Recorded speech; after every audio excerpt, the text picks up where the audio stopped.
अस्सलाम वालेकुम नाजरीन, मैं हूं अहमद मंसूर। और जो आज का हॉट टॉपिक है, मैं ये समझता हूं कि ये स्टोरी ऑफ द वीक नहीं, स्टोरी ऑफ द मंथ नहीं। ये जो मौजूदा इस वक्त पाकिस्तान का मंजरनामा है, उसको सियासी कहें, अदालती कहें, जो भी उसका आप नाम रखें, ये उससे मुतल्लिक है और स्टोरी ऑफ द ईयर है। लेफ्टिनेंट जनरल रिटायर्ड फैज़ हमीद का जो कोर्ट मार्शल, उसका प्रोसेस शुरू होना, ये भी एक खबर थी। काम शुरू हुआ था टॉप सिटी से, सुप्रीम कोर्ट में मामला था, वहां से जीएचक्यू को कहा गया, आर्मी चीफ ने कहा, उन्होंने ये मामला रेफर किया। कोर्ट मार्शल तो नहीं हुआ, कोर्ट ऑफ इंक्वायरी एक मेजर जनरल की सरबराही में, वहां पे एक्शन डिसिप्लिनरी जो है वो सारा वो वहां पे शुरू। लेकिन यहां से जो चीजें निकली, नए रुख, बहुत अफसोसनाक सूरत हाल है। मतलब अदारे में साबिक डीजी आईएसआई रहे हों और बहुत पावरफुल शख्सियत हों, उनके ऊपर इस तरह के इल्ज़ामात, और फिर मौजूदा जो आर्मी चीफ हैं, उन्होंने यकीनन बहुत, उनको भी हुआ होगा कि हमारे अदारे का भी नाम, लेकिन जो एक डिसिप्लिन और एक फौज का नाम और जो एहतसाब का निज़ाम है, वो इतना तगड़ा है कि जब चीज़ें सामने आना शुरू हुई, होशरबा चीज़ें, अफसोसनाक, खौफनाक और कड़ी से कड़ी मिलनी शुरू हुई, तो फैज़ हमीद साहब तो मुश्किल में पड़े पड़े ही। पिंडोरा बॉक्स, एक फाइल सिर्फ ओपन नहीं हुई, कहानी खुल गई, खाते खुल गए। और आज ये 16 अगस्त की तारीख शुरू हो रही है, 15 की जा रही है जब हम ये वीलॉग कर रहे हैं।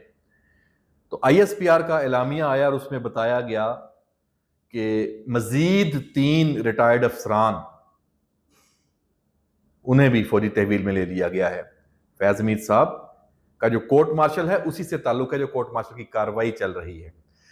साथ उसमें एक वाज़े इशारा दे दिया गया और बता दिया गया कि मामला क्या है। मामला है अदम इस्तेहकाम को हवा देने का, और अपना जो मजमूम कोई सियासी अज़ाइम है उससे जुड़ी सारी चीजें हैं। आर्मी एक्ट की खिलाफ वर्जी, इन अफसर जो गिरफ्तार हुए और फैज हमीद साहब भी। तो अब जब सियासी अज़ाइम की बात होती है, हमने भी फिर अपने ज़राए उनसे राब्ते किए, और अल्हम्दुलिल्लाह मैं कह सकता हूँ इस फील्ड में डिफेंस जर्नलिस्ट जितने भी हैं, उनमें किसी से सबसे अच्छा होने का तो दावा कोई नहीं कर सकता, लेकिन किसी से कम भी नहीं। इंफॉर्मेशन में हम माजी में भी अपनी चीज़ें, जो चीज़ें बताते रहे हैं वो होती रही हैं, और अभी भी जो इंफॉर्मेशन मेरे पास आई वो खौफनाक है। और ये मामला यहां नहीं रुकने वाला। सीधी सीधी बात है, फैज हमीद के कोर्ट मार्शल से बात जो शुरू हुई है, जो तफ्तीश शुरू हुई है, जो तफ्तीश चल रही है, जो मामला सामने आ चुके हैं, जो साबित हो चुके हैं, वो एक लंबी फहरिस्त है। तहरीक इंसाफ की इस मुल्क के खिलाफ, अदारों के खिलाफ जो साजिश, वहां तक बात पहुंच चुकी है। तो जाहिर सी बात है, जब बात पहुंच चुकी है तो मजीद गिरफ्तारियां भी होंगी। अब तक सुना है कोई 8-10 बंदे सिविलियंस भी हैं, पकड़े जा चुके हैं तेजी से। अब अच्छा, ये जो अभी फायरवॉल भी लगी, और फायरवॉल है या जो टैक्टिक्स हैं, और एक पीटीआई का आपने देखा होगा, पहले रऊफ हसन वाला मामला भी था, जो गिरफ्तारी हुई थी और रिकॉर्ड भी आया था सोशल मीडिया, जिसको एक नेटवर्क था उनका, बाहर लोग बैठे हुए हैं। तो अब इसको नाम तो दिया जा रहा है फैज हमीद नेटवर्क का, लेकिन खबर यह है कि क्या ये सिर्फ फैज हमीद नेटवर्क है? ये फैज हमीद नेटवर्क तो सिर्फ एक जुज है। असल नेटवर्क, असल बेनिफिशरी, जाहिर सी बात है, जब तहरीक इंसाफ की बात आती है तो इमरान खान की बात आ जाती है। 9 मई भी है, 9 मई में तो पहले ही फौजी अदालतों में केसेस हैं, और इल्जाम क्या है? इदारे को, फौज को, एहलकारों को अपने अदारे के खिलाफ बगावत पर उकसाने के केसेस हैं। हमला किया गया, और कौमी सलामती का ये मामला है, तो ये तो इंतहाई संगीन जुराइम है, जिसकी पहले से भी 9 मई के मामलात और केसेस चल रहे हैं, वो एक अलग बहस है। और अब ये जुड़ गई है, अब फैज अमीर नेटवर्क भी उधर पहुंच गया है। तो जब ये कोर्ट मार्शल, आर्मी के अफसरान और सारे ये देखें आपस में सारे काम इकट्ठे किया जो, लेकिन जब पकड़ आई और फौज का जो खुद एहतसाबी का निज़ाम है, और सबसे बड़ा क्रेडिट जो है वो army chief general Syed Asim Munir को। अच्छा, यहां किसी ने एक बड़ी खूबसूरत बात की कि ये वाला काम सिर्फ वही जर्नल कर सकता है जो खुद साफ हो। अगर अपना गिरेबान मैला हो, उसमें प्रॉब्लम्स हो, तो ये वाली जुर्रत कोई नहीं करता, चाहे वो आप फौज की बात कर लें, अदलिया में कर लें, किसी भी शोबे में कर लें। तो army chief general Syed Asim Munir का दामन खुद साफ है, मिस्टर क्लीन है, और बिल्कुल नाक की सीध में अदारे के वकार पर कोई कॉम्प्रोमाइज नहीं। और वो पाकिस्तान के लिए इस वक्त जिस तरह काम करना चाह रहे हैं उसमें उन्होंने नहीं देखा। उन्होंने कहा कि शुरुआत नहीं, कि पीटीआई तो पहले से इस वक्त उसके लोग सामने हैं, उनके मामलात सामने, खिलाफ कार्रवाइयां चल रही हैं।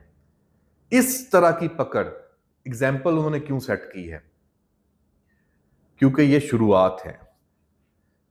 अब जो नाम आए हैं, 3 नाम तो बता दिए, आ गया सामने कि जो इनको गिरफ्तार किया है, एक ब्रिगेडियर गफार है, ब्रिगेडियर नईम है, एक हारून साहब का भी नाम कोई आ रहा है, और कोई आसम साहब का भी है, कर्नल, मुख्तलिफ रैंक्स के हैं, रिटायर्ड हैं, कुछ हाजिर सरवस की भी बातें चल रही हैं। जाहिर बात है, देखें, जो आर्मी चीफ बनने की दौड़ में अफसर हो, साबिक डीजी आईएसआई रह चुका हो, पावरफुल हो, तो उसने खुद अकेले ने तो कुछ नहीं करना होता। अगर वो किसी गलत चीज में मुलव्वस है तो यकीनन उसके साथ बहुत सारे लोग होंगे। और जब मामला ये हो कि तमाम मुल्क की सियासी जमातें हैं, उनको फारग करना है, फौज पर कंट्रोल करना है, अपनी मर्जी के लोगों को आगे लेके आना है, किसको आर्मी चीफ बनना है, किसको नहीं बनने देना, इस तरह की भी गेमें हैं। और उसके बाद रिटायरमेंट के बाद भी इस मुल्क में बगावत की एक कोशिश मुबैना तौर पे वो करनी हो, अकेला तो नहीं हो सकता। तो ये नेटवर्क खुल रहा है। और अभी तक जिस तरफ से सब साइड पे सारा सबका फोकस है कि फौज पे कौन कौन सी गिरफ्तारियां हैं जी, रिटायर्ड अफसरान कौन से गिरफ्तार हुए हैं। जनाब, इतना सादा काम नहीं है। ये तो हैं। जुडिशरी में कौन है, अदलिया में कौन था, सहूलतकार कौन था? इमरान खान, तहरीक इंसाफ, इनको सपोर्ट जो इनके इक्तदार में लाने से लेके इक्तदार इनका जब खत्म हुआ उसके बाद दोबारा एक हमला करने की जो पोजीशन थी इस मुल्क में, 9 मई जैसे हुआ, क्या साजिश? वो किसी ने कहा कि सब फड़े जाएंगे, साकब हो, निसार हो, कोई हो। तो जनाब, ये जो नाम है ये मजीद आ रहे हैं। अब ये चीज़ें इतनी तेज़ी से होनी है कि हम एक चीज़ आपको बताएंगे, आप तक खबर कोई और जराए से भी पहुंचेगी, और अभी आप सिर्फ उसको हजम कर रहे होंगे कि ये क्या हो गया, उससे बड़ी चीज हो जाएगी। बहुत खौफनाक स्टेज आ रही है पाकिस्तान में।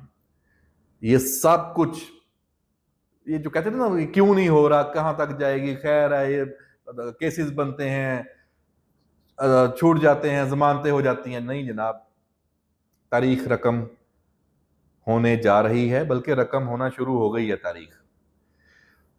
फैज हमीद नेटवर्क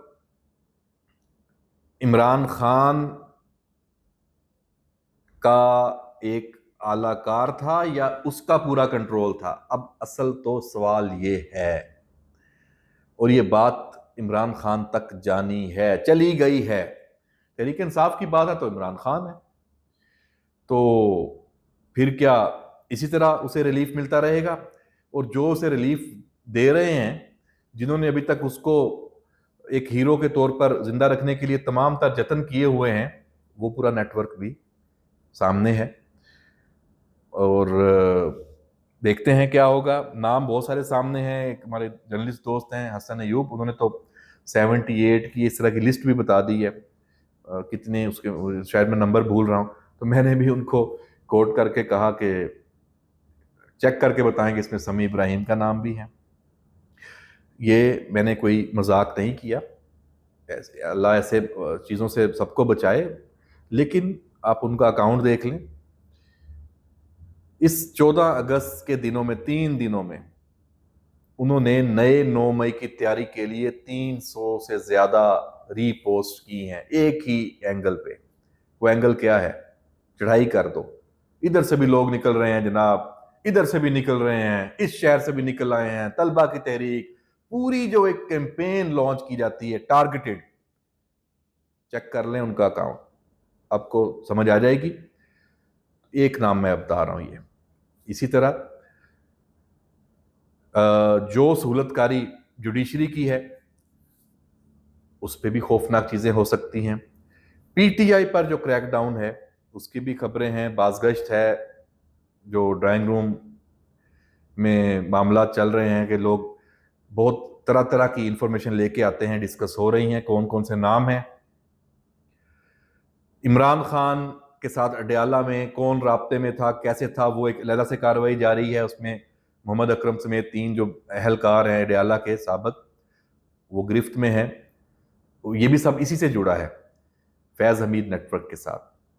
और बाहर जो लोग बैठे हैं उनके खिलाफ भी चीज़ें, जारी बात है सब, जब ये तो इंफॉर्मेशन है ना कि किस तरह मैसेंजर्स काम कर रहे थे, किस तरह पैगाम रसानी हो रही थी, प्लानिंग हो रही थी, एग्जीक्यूट हो रहा था सारा कुछ, मुख्तलिफ फेजेस थे। ये बहुत बड़ी पाकिस्तान के खिलाफ एक बगावत साजिश। ये ये ताने बाने वहाँ पे जाएंगे, ये कहीं पे कोई हेड ऑफिस होगा, कोई बड़ा डॉन होगा, कोई बैठा इसको देख रहा होगा, ये सारी चीज़ें आगे आएंगी।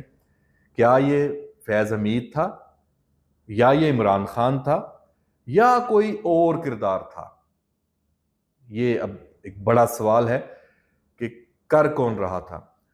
तो जनाब, ये सारी चीज़ें हैं, सामने हैं, हम आपको मज़ीद इस पे इंफॉर्मेशन है वो शेयर करेंगे। लेकिन इसमें जो अगली प्रेस कॉन्फ्रेंस होगी डीजी आईएसपीआर की, यकीनन हंगामा खेज होगी, उसका इंतज़ार है, मज़ीद तफसीलात उसमें आएंगी। और जो मैंने आपको कुछ बताया कि ये जो अभी अगले 24-48 घंटों में नई गिरफ्तारियां होंगी, अब आप रोज़ खबरें आएंगी आपको, ये मामला रुकने वाला नहीं है, ये काम शुरू हो चुका है। और इसमें हमारे बहुत सारे करीबी दोस्त जिन्होंने इस साजिश में किरदार अदा किया, उनके नाम भी आएंगे। एक हमाद अजहर पीटीआई के रहनुमा, उन्होंने अपने आप को साइड पे कर दिया। अभी आपको तेजी से लोग अपना दामन बचाते, भागते दौड़ते नजर आएंगे। अडयाला जेल के अंदर के हालात भी आपके सामने आएंगे। अब इन्होंने तो दावा किया था ना कि 30 अगस्त को बड़ी कोई तहरीक और बांग्लादेश की एग्जाम्पल दे रहे थे। अब इनके मामला अपने शुरू हो गए हैं। जनरल सैयद आसम मुनीर बहुत गुस्से में है और किसी चीज़ को अब वो बर्दाश्त करने पर तैयार नहीं है जो पाकिस्तान के ख़िलाफ़ हो, फ़ौज के ख़िलाफ़ हो, इदारे के ख़िलाफ़ हो, अवाम और फ़ौज को आपस में लड़वाने के हवाले से हो, फेक न्यूज़ के हवाले से हो, डिजिटल दहशत गर्दी के हवाले से हो। 14 अगस्त आज़ादी परेड की तकरीर सुन लें, सब समझ आ जाएगा। और वेटरन्स से मुलाकात, उनका अशाइया जो है, फौज के सारे साबिक आर्मी चीफ, उसमें जनरल कियानी, राहील शरीफ, जितने अफसरान थे, जवान थे, वो एक मैसेज, पावरफुल मैसेज। तो तारीख बदल रही है और अब ख्वाजा आसफ भी इधर उधर की अगर छोड़ेंगे तो उसका भी जवाब आएगा, और उनके अंदर से आएगा, जैसे स्पीकर पंजाब असम्बली ने दिया कि अभी डी ट्रैक नहीं कर सकते आप।